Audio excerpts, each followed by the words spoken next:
Yan, welcome na naman po sa isang video ng Bentech. So, isa lang yung tornilyo dyan. Natanggal ko na to eh. Tapos, may tulad ng L3210, merong ano dito. Yan. Tsaka, ang pangit na ng kondisyon ng printer na to.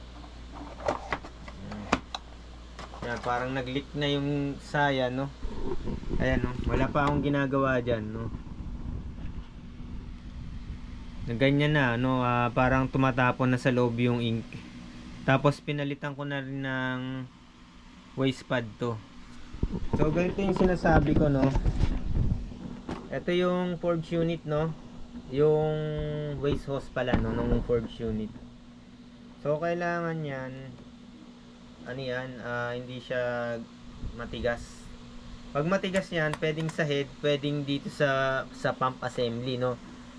Pwedeng yung hose ay nayupi o kaya ay barado yung hose. So ito, no, ang tigas, oh. Yan, sobrang tigas. Tapos wala nang lumalabas na ink. Walang nahihigop na ink. Pero ang tigas, bumabalik to. Bumabalik lang ang tigas, oh. Sobrang tigas. May problema na dyan.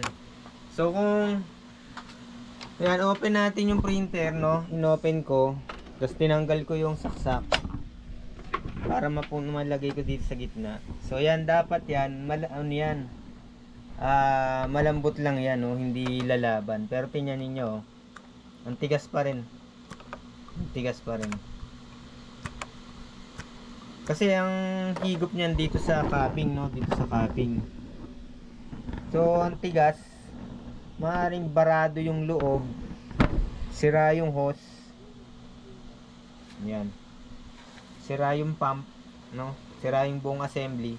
Dapat ganito lang siya, mga ka-printing. Ito yung ipapalit ko kasi. Ano?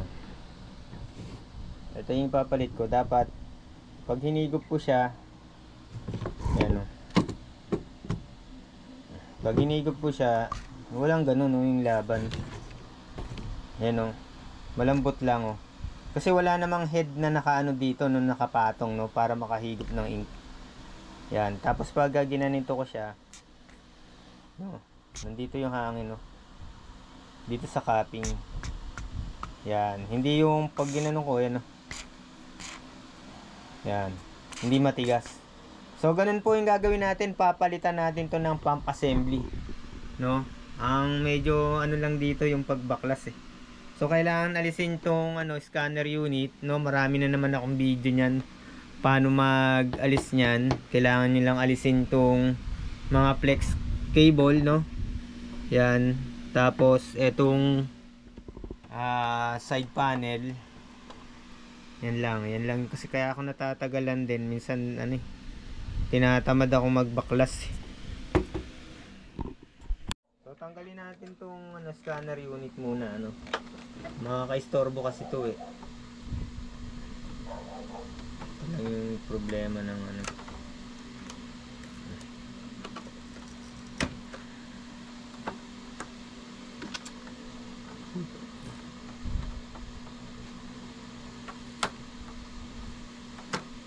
lang to.